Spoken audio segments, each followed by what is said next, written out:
Hey, everybody, welcome to the Buck Brief. Tim Murtaugh joins us on this episode. He was the communications director for the Trump 2020 campaign. He's got a new book out we're going to discuss, as well as Trump 2024 prospects. The book is Swing Hard in Case You Hit It, My Escape from Addiction and Shot at Redemption on the Trump campaign. Let's start with the title, actually. I'm writing a book myself right now, and titles have put me into title hell. Swing hard in case you hit it. What do you mean? How'd you come up with this? What's the book about? Well, the book is about two things, really. It's about politics, and there's a whole lot of stories on the Trump 2020 campaign that haven't been published or written about before. But it was also to tell the story of my decades-long struggle to beat alcohol, which I did in 2015, May of 2015. And I thought when I was in rehab, there was plenty of times. I went to rehab 5 times, by the way. And I spent a lot of time in the bookstore, and I just devoured the books that were written by people who were telling their own stories about how they made it through their battles with addiction. You know, they were like medical textbooks and things that talk about what it does to your body and all that. But I liked the people's personal stories better. And I thought they really helped me. And I thought if I ever write a book about my experiences, that's what I want to tell, what I went through, because those kind of books helped me. And I thought if somebody picked up this book, and this is it, Swing Hard in Case You Hit It. If somebody picked up this book and flipped through it for 10 minutes, and in those 10 minutes didn't take a drink, then it was worth writing. And to be honest with you, I had the title in my mind for a long time, because that phrase, swing hard in case you hit it, is something that my father used to say to me when I would leave the house to go to baseball practice every day. And I came from a baseball family. My grandfather was manager of the Pittsburgh Pirates for 15 years and won the World Series twice. And my dad played AAA baseball. And so when we went out when I was leaving the house, he'd say, swing hard in case you hit it. And he's trying to be funny, but if you think about it, that's actually really a pretty good philosophy for life, because if you're engaged in any kind of activity and you're making an effort to do something, you might as well put a lot of effort into it, because if you succeed, your success will be greater if you really tried, as opposed to just sort of going through the motions. So swing hard in case you hit it. There you have it. When you're going into rehab the first time, the second time, I think people can, even if they've never struggled with addiction themselves, understand what the mentality would be like at some level, right? Like, I'm going to try to get this problem fixed and addressed. You said you've been 5 times. Why did it work the 5th time is really what I want to know. Like, what finally changed? What finally happened? How did you get clean or sober? Well, each time I went to the same place twice, and then a few other places one time each. And they were all good. And I learned things. You learn good habits. You learn different ways to organize your thinking. You learn different motivations. You learn little tricks, all kinds of stuff. You learn about the biology of addiction and all that stuff. And so every bit of it helped. But there wasn't one time at rehab for me that just clicked. Everybody's different. Some people get it the first time. Some people never need rehab. Some people say, you know what, I better quit drinking. And they just do. Right. But everybody comes to it their own way. And the way that I don't recommend the way that I went about it, as a matter of fact, because, while rehab helped, that's not what got me to stay sober. Every time I went to rehab, I relapsed not terribly long afterwards. What really got me was I was on probation for my second of 2 DUIs. I had served 10 days in jail for this second DUI, but I still had 80 days of jail time suspended hanging over my head, and I was on probation for 3 years. As long as I kept my nose clean, I never had to worry about those 80 days. Well, being a raging alcoholic, while I was on probation on May 16th, 2015, I went out and got drunk. And as happened frequently with me, or frequently enough anyway, I got popped for a drunk in public or public intoxication, something of that nature. A lesser alcohol offense, but still an alcohol offense. And if I had been convicted of that, it would have triggered that I would have to serve the 80 days of suspended time that were still hanging over my head. And so I was faced with going to jail basically for 3 months. And if that had happened, I would have lost. I was working on Capitol Hill at the time for a congressman named Lou Barletta, who was one of the great heroes of my story. Lou should have fired me many times and never did, and saw me through rehab a couple times and all that stuff. He never gave up on me, and I love Lou Barletta. I would have lost that job if I'd gone to three months, but I would have lost my career. My brand new wife was fed up with me at that point already. My family was about sick of me. It would have been the loss of everything. personal and professional. And so I got some good advice, and I went to court. Before I went to court, I had gotten the alcohol thing put back on my car, the ignition interlock device. I had done about 100 hours of community service at an animal shelter. I had gone to many dozens of AA meetings, and I had been to an outpatient rehab facility. Again, yet another, but that would make it the sixth rehab, actually, one outpatient and 5 inpatient. And the judge said, and the prosecutor agreed, listen, keep your nose clean. We will not prosecute you on this more minor charge. Keep your nose clean and don't get in trouble for the rest of your probation. And we don't want to ever see you again. And I never looked back. I never took another drink. And that's my sober date, May 16th, 2015. So for me, I needed to be threatened with the loss of everything and going to jail for an extended period of time. Rehab or anything else, nothing else worked. It was straight up fear. That's what did it for me. For anyone who's listening or watching who themselves or a loved one is going through alcohol addiction right now, which is what can you offer as perspective to let them know that they can get through to the other side as you have? Well, I'm not evangelical really necessarily about AA. It does so many great things, and I don't want to push it on anybody else, but we learn so much in AA about that. And the fact is that there is a way out. There is always a way out. Not every path is the same. And this book, my book that I wrote, Swing Hard in Case You Hit It, it is not a how-to guide. It's just my version of what got me through it. Right. And I would say that the best thing I can tell you is that in the what's called the big book, in the Alcohol Anonymous book, there's a list of promises. If you get sober, these things will happen to you in life. And they're just different benchmarks, really, of how your life will improve. And the fact is, all those things are true. Your job will get better. Your finances will get better. Your relationships will get better. Your attitude will get better. Your health will get better, both physical and mental. The fact is, there is a way out. You can stop. And your life will get better, no matter how bad it seems. There's always a way out, and every path is different. No one takes the same way out. And so this is the half of the. It's basically half of the book is my alcoholic journey to sobriety, and the other half is basically my promises. What came true for me. It's my life in politics. Most of it on the 2020 presidential campaign, working for President Trump. If I had not gotten sober, that part would not have been possible. And I want to talk to you about the redemption component of the story here, or in the case of your title, Escape from Addiction and Shot at Redemption on the Trump campaign. We'll get to that in just a second. But, I am a big Second Amendment believer, everyone. As you know, I own a lot of firearms. I train with them. I deployed with firearms overseas for my country. I appreciate the sport of shooting, the fun of it. I go on the weekends, do some tactical training. So all around, I'm a Second Amendment guy. And this is why I think you need to check out Bear Creek Arsenal. I'll be honest with you. A lot of people haven't heard of Bear Creek Arsenal, and you really need to, because if you're talking about high-end firearms with precision craftsmanship that comes at an unbelievably competitive price, nothing's going to beat Bear Creek Arsenal. I've got 2 of their guns here at home. They're phenomenal. They work so well out at the range for me. I've already made my modifications to my AR to sort of customize it a bit for me. You will not believe how high quality Bear Creek Arsenal firearms are and what the prices are once you see. There's a lot of really expensive ARs out there. I've got one of the most expensive ARs you can possibly have. Bear Creek Arsenal is just as good, fraction of the price.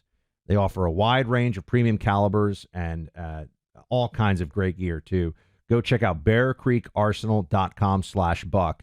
That's bearcreekarsenal.com/buck. Use my name, Buck, as your promo code for 10% off your first order. bearcreekarsenal.com/buck. Use my name, Buck, as your promo code, 10% off your first order. All right, they swing hard in case you hit it. My escape from addiction and shot at redemption on the Trump campaign.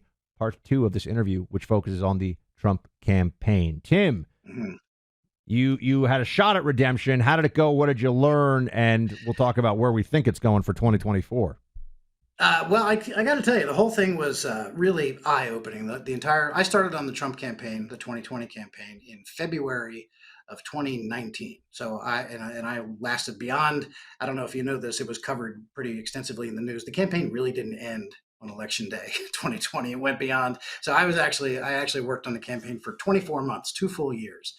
And I really wasn't ready to, I mean, I knew what the national media was all about, but I had never worked on a presidential campaign before. And I guess um, their brazen partisanship on the part of many of them was really what caught me by surprise. I mean, I knew that they were biased, and I knew that they wrote things through the prism. They view issues from the left's perspective, and they always adopt the left's framing on different things. I get that, but there were so many of them that just wear the jersey for the Democratic Party. They're not just liberals or leftists. They're active partisan Democrats.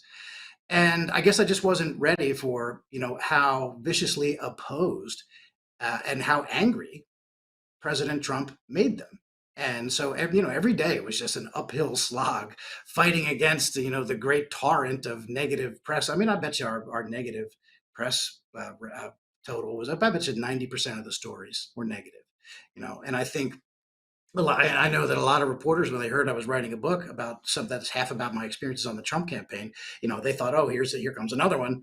Because in the Trump era, all these books, a lot of the books that have been written are tell-alls, and they try to get clicks and sell copies by bashing Donald Trump, and that's not what this is. Working for President Trump on the 2020 campaign as his communications director is the highest honor of my professional career, and I'm very grateful for President Trump for giving me a chance. He knew about my record of alcoholism, and he likes a good redemption story, likes a good comeback story.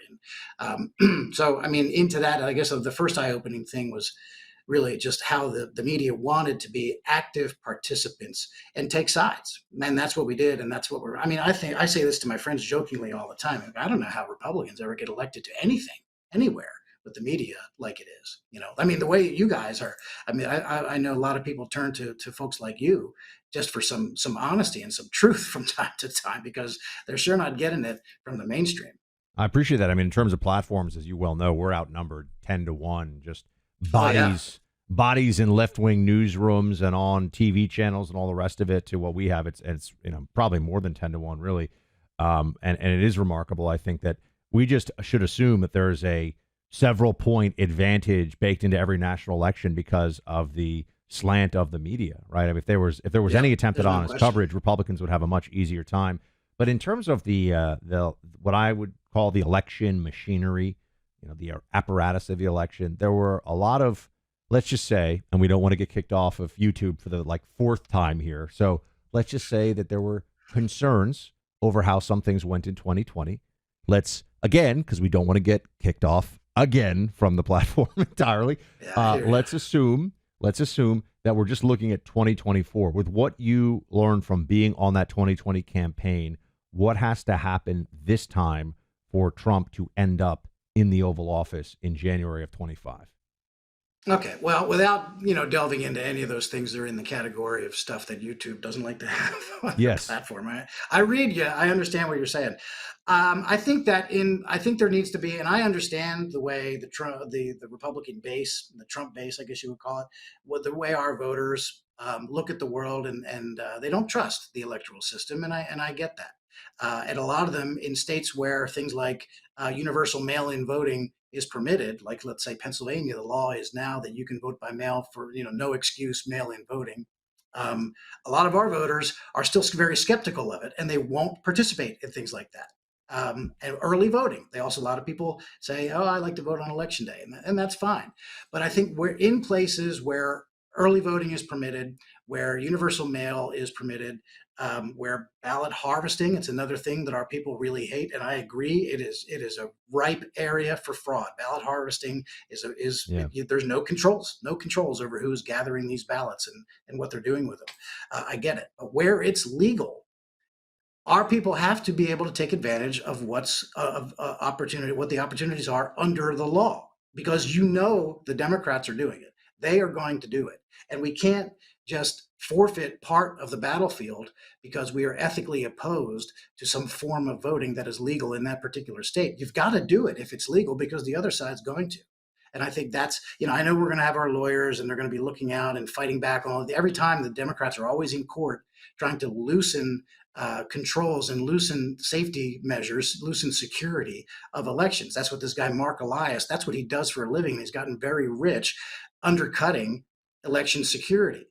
Our lawyers have to be in court fighting that every time. And so, the Democrats, they win the war, the messaging war, because Mark Elias is in court trying to actually loosen election security. But somehow he's got this mantle of the great election defender because the media are on his side. But what he's trying to do is make it easier for people to not obey the rules, right? Yeah, it's crazy. I'm just saying we got to follow the law. And where things are permissible under the law, you got to do them. I understand your ethical opposition to it, but you got to do it because they're gonna.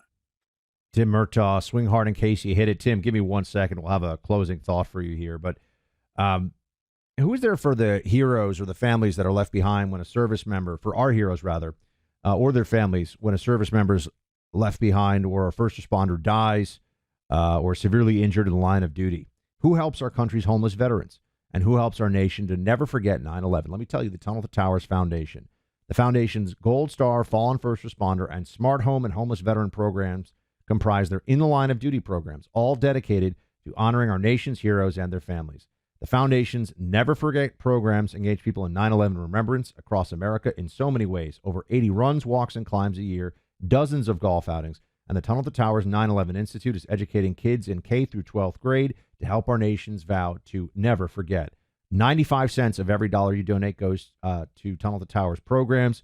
Never forget the sacrifices of America's greatest heroes. Donate $11 a month at T2T.org. That's T, the number 2, T.org. Tim, just this one for you. I promise we'll probably only revisit this if you're right. So don't worry, because, people will forget. But if you're right, we'll have you back say, hey, you were right. Does Trump win? Do we win the Senate? Do we win the House? What are your predictions on the big three?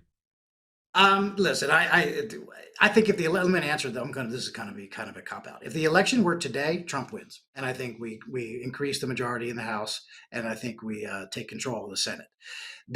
We have no idea what's going to happen between now and Election Day. Listen, the way my book opens, it was December of 2019 when Trump was impeached the first time, right? And we thought, oh my gosh, this is going to be the defining issue of the campaign, this impeachment. Well, we didn't know anything about COVID. We didn't know there was going to be two different Supreme Court vacancies. We didn't know all kinds of things. We didn't know any of those things were going to happen. We didn't know the whole country, the whole world was going to be shut down by a pandemic. None of those things were knowable. And so we just don't know what's going to happen. If things are fair, and the election amounts to a side-by-side comparison of the Trump presidency and the Biden presidency, then President Trump wins again, and President Trump will be the president. I'm still betting that it's a coin flip race. There's going to be 3-4 states separated by maybe 10,000, 20,000 votes in each of those states, just like 2016, just like 2020. I think it's going to be a razor thin, a coin flip election, and I do think President Trump's going to come out on top. It is going to be really close, and it's going to be really painful getting there. I can tell you that much. Tim Murtaugh, swing hard in case you hit it. Good luck to you, Tim. Thanks for joining us. I appreciate it. Yeah, thanks for the opportunity. Thanks, Buck.